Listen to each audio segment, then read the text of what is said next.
Previous class में अपन ने reports discuss करी थी।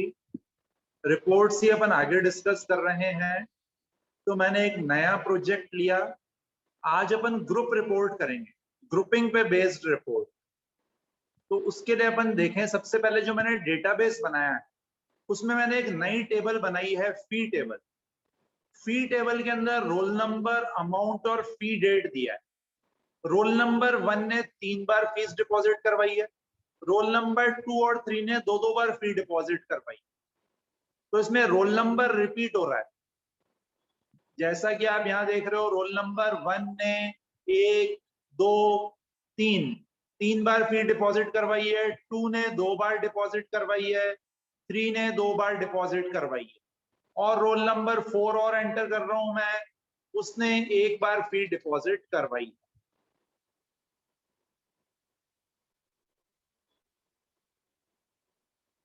इस टेबल का नाम मैंने फी रखा है। इसमें फील्ड है रोल नंबर, अमाउंट और फी डेट। अब अपने को क्या करना है, इस टेबल के ऊपर बेस्ड रिपोर्ट बनानी। तो रिपोर्ट बनाने का सबसे सिंपल तरीका क्या है कि मैं यहां से रिपोर्टिंग में से crystal report viewer control place कर, ये crystal report viewer control place किया। इसके बाद इसमें बिल्कुल टॉप राइट कॉर्नर में ब्लैक कलर का एक बटन जैसा आ रहा है, एरो, उस पर क्लिक करेंगे। Create a new crystal report. Crystal report का नाम है क्रिस्टल रिपोर्ट 1.rpt। चेंज करना चाहो तो कर सकते हो। फिर ओके पे क्लिक करेंगे।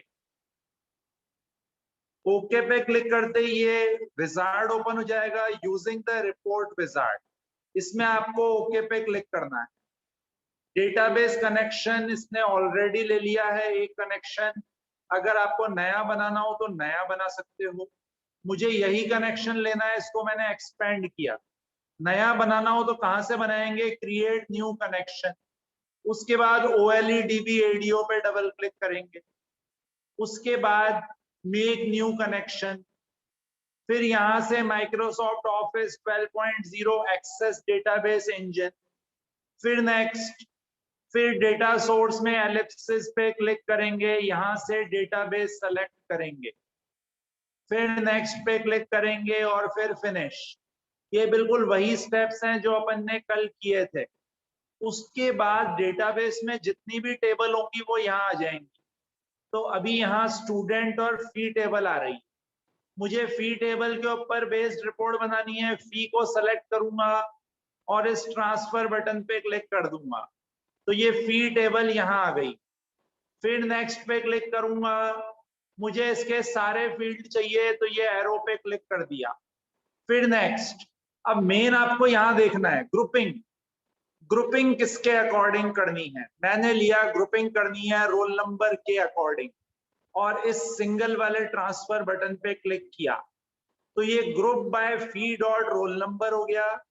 कौन से ऑर्डर में आना चाहिए, असेंडिंग ऑर्डर में या डिसेंडिंग ऑर्डर में, वो आप यहां से सेलेक्ट कर सकते हो। बाय डिफॉल्ट असेंडिंग ऑर्डर में है। मैंने नेक्स्ट पे क्लिक किया।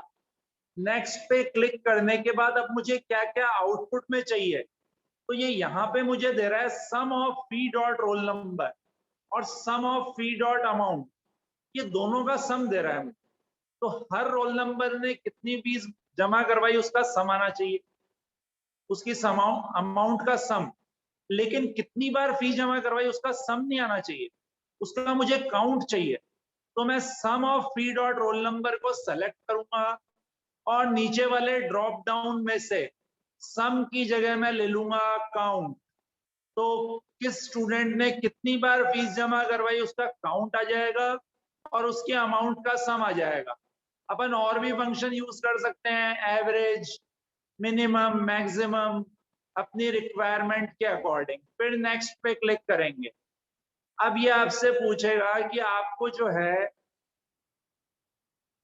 ग्रुप ऑर्डरिंग कैसी चाहिए, none, top 5 groups, bottom 5 groups. तो अभी तो मैंने नन रखा है।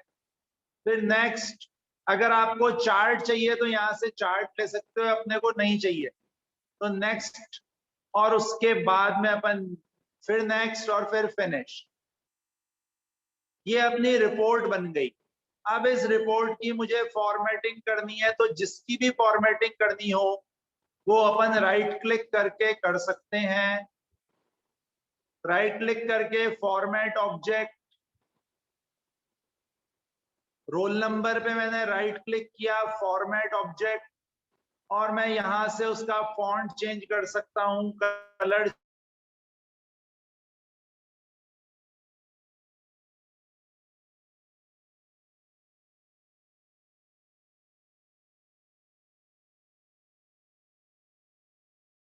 फॉन्ट अपन चेंज कर सकते हैं और फिर ओके पे क्लिक करेंगे।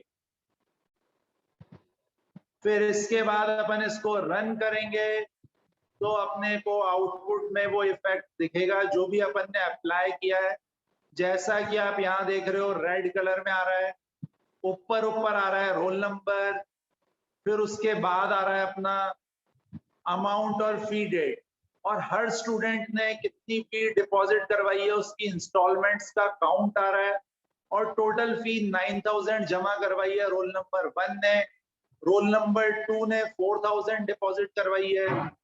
तो इस तरह से अपन इसको गेट कर सकते हैं।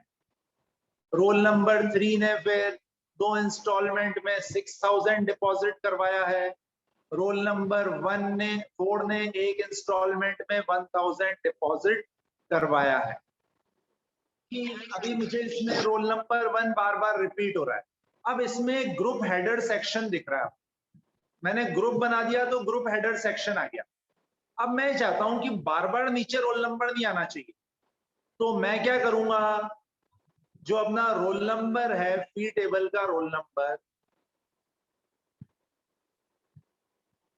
यहाँ पे ग्रुप 1 का नेम आ रहा है और ग्रैंड टोटल आ रहा है, count of fee dot roll number आ रहा है, ऊपर यहाँ पे पेज हेडर में रोल नंबर, अमाउंट और फी डेट लेबल्स आ रहे हैं, डिटेल सेक्शन में इनका डेटा आएगा।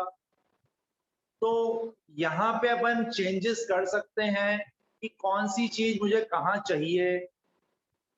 प्रिंट डेट आ रहा है यहाँ पे, यहाँ डेट प्रिंट होगी। जैसे अभी सम ऑफ फी डॉट अमाउंट बहुत दूर आ रहा है, तो मैं इसको, इसका साइज में रिड्यूस कर सकता हूँ।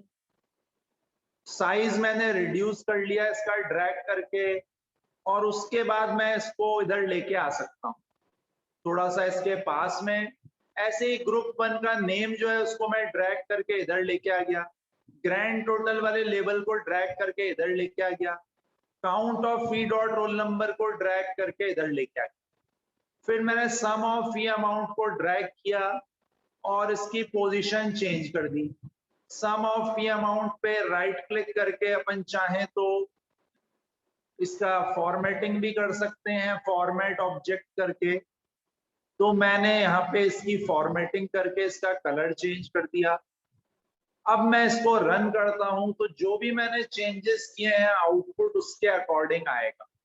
अब आप देखोगे तो ये 9000 का फॉर्मेटिंग होके कलर चेंज हो गया, और ये अब थोड़ा सा इसके पास में आ रहा है, और मैं इसको ड्रैग करूंगा डिजाइन टाइम में तो मैं इसको और इसके नीचे भी लेके आ सकता हूँ। तो ये डिजाइनिंग आप इसके अकॉर्डिंग कर सकते हो। अब जैसे यहाँ पे आप देख रहे हो ग्रैंड टोटल इधर शिफ्ट हो गया है, तो अपन इसकी फॉर्मेटिंग डिजाइन टाइम में जाके कर सकते हैं। क्रिस्टल रिपोर्ट 1.rpt जो आपको दिखाई दे रहा है, यहाँ पे अपन अपने अकॉर्डिंग इनका फॉन्ट, पोजीशन, साइज, ये सब अपन सेट कर सकते हैं। मैंने और इसको यहाँ ड्रैग कर लिया अकाउंट को, और लेफ्ट साइड में मैं ड्रैग करके लेके आ गया, और फिर उसके बाद मैं और इसको ड्रैग कर सकता हूँ सम को। तो इनका प्लेसमेंट सेट कर सकते हैं अपन डिजाइन टाइम में। एक चीज आपको इसमें ये ध्यान रखनी है कि जो भी आप चेंजेस करोगे उसके बाद जब रन करोगे तो ही वो चेंजेस रिफ्लेक्ट होंगे।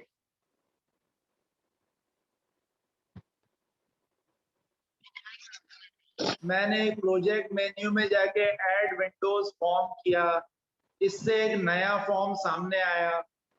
नए फॉर्म के आने के बाद में अपन ने इस पे एक crystal report viewer control place कर लिया रिपोर्टिंग में जाके। अब क्रिस्टल रिपोर्ट व्यूअर कंट्रोल की भी प्रॉपर्टीज होती हैं।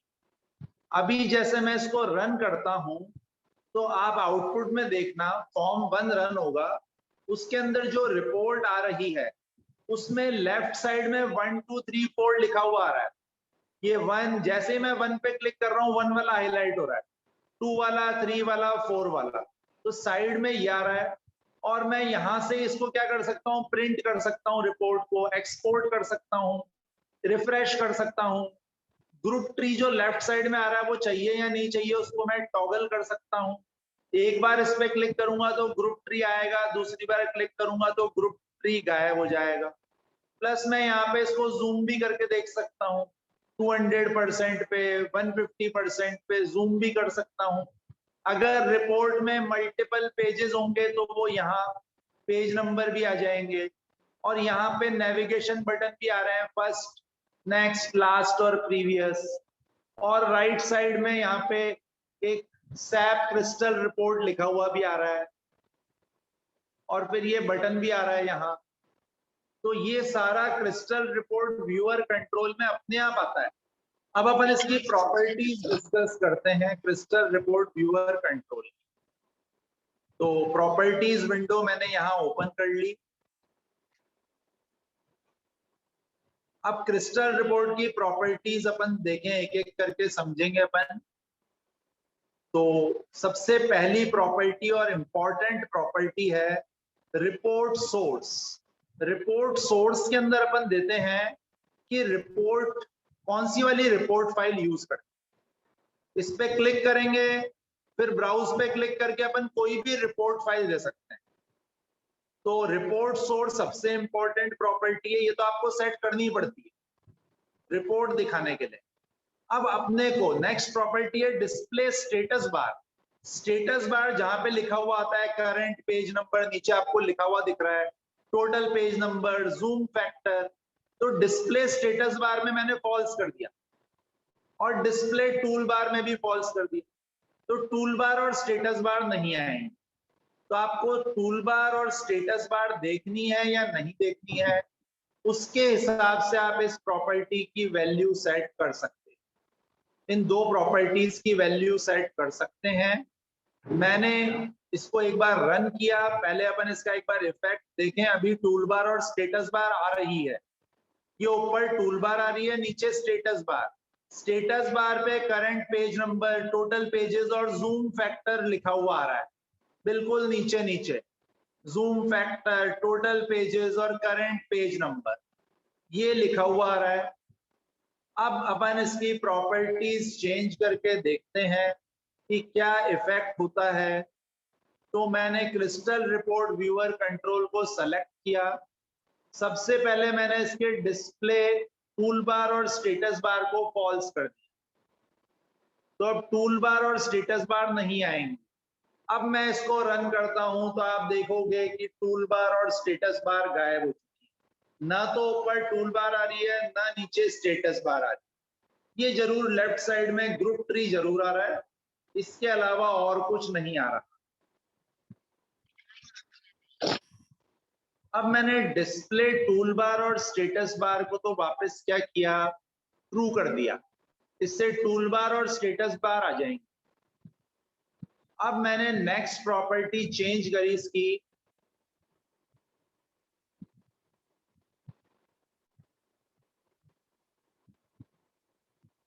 Show export button. Export button कौन सा है अपन देखें, यहां ऊपर बटन दिख रहे हैं भी आप, एक प्रिंट का बटन है, उसके पहले एक्सपोर्ट का बटन है, प्रिंट के बाद रिफ्रेश का बटन है। तो अब मुझे ये बटन देखने हैं कि नहीं देखने। अब आप देखो मैंने क्या किया, शो एक्सपोर्ट बटन में फॉल्स कर दिया, तो एक्सपोर्ट वाला बटन गायब हो गया। अब पहला बटन कौन सा आ रहा है, प्रिंट वाला बटन, इसको मैंने वापस ट्रू कर दिया तो पहले एक्सपोर्ट बटन आ गया और फिर प्रिंट बटन आ गया। अब मैंने शो प्रिंट बटन प्रॉपर्टी, इसको फॉल्स कर दिया तो प्रिंटर आइकन वाला बटन गायब हो जाएगा।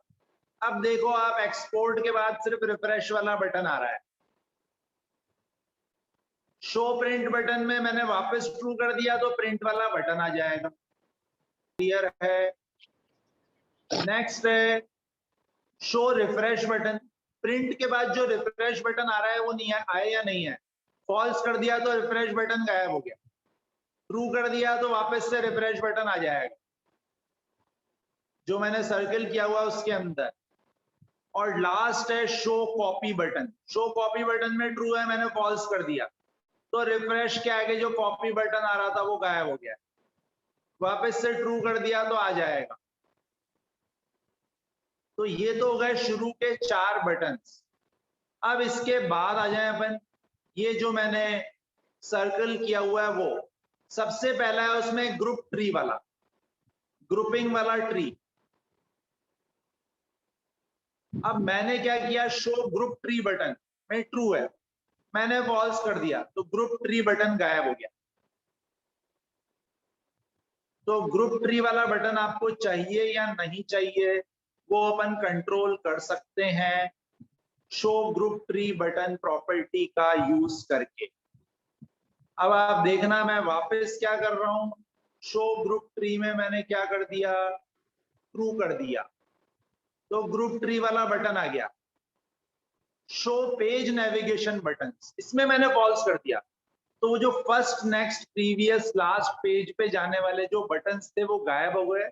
ग्रुप ट्री के बाद सीधे 1 लिखा हुआ आ रहा है, इसको मैं वापस ट्रू कर दूंगा तो वो चारों बटन्स आ गए first previous next last page पे जाने वाले।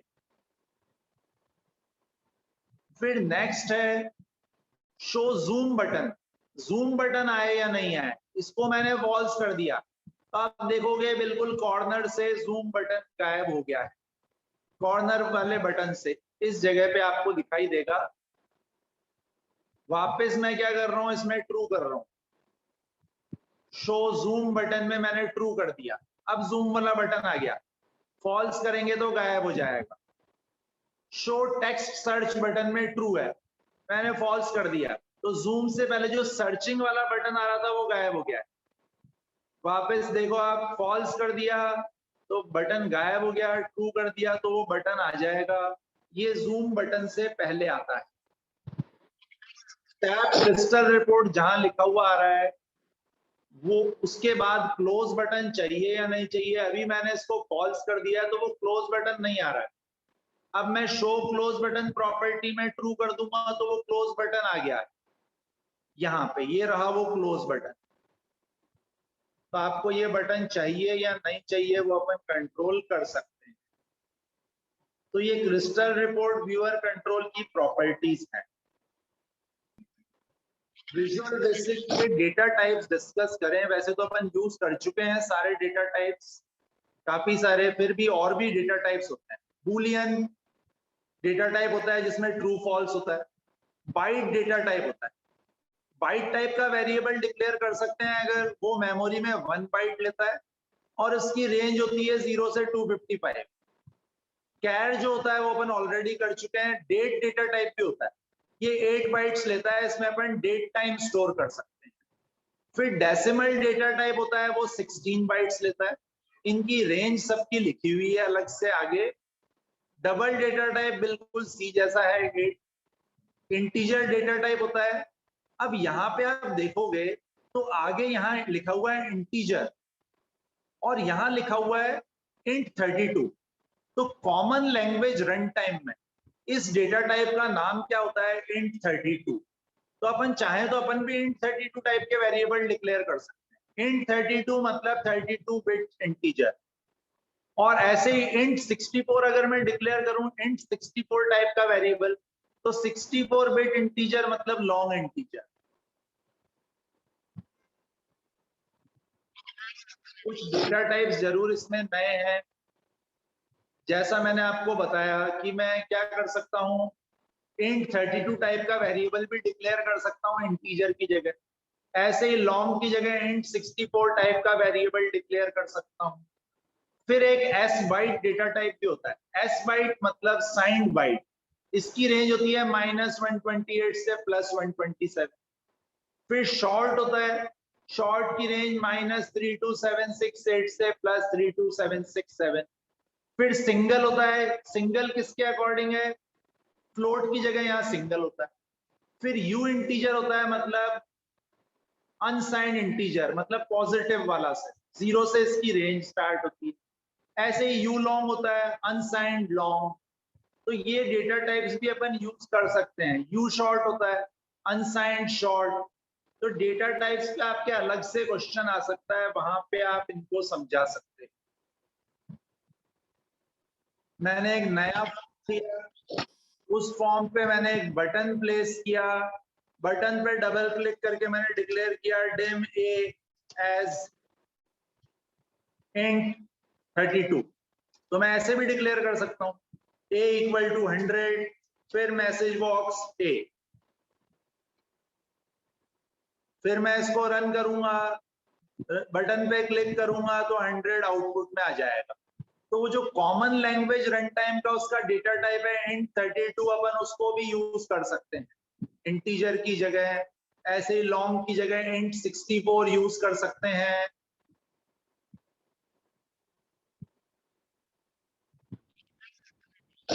अब इसके साथ में ही आपका VB.NET का सिलेबस ओवर हो गया है।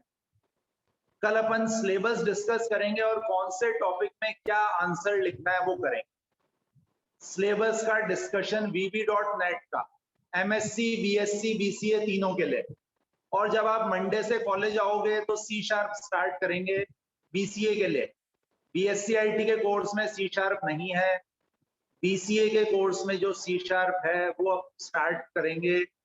बाकी उसके पहले कल अपन सिलेबस में कौन से टॉपिक में क्या आंसर लिखना है वो डिस्कस करेंगे VB.NET। VB.NET BCA के केस में 4 यूनिट है और C# 1 यूनिट है। BSc IT के कोर्स में तो टोटल VB.NET ये पूरा पेपर का।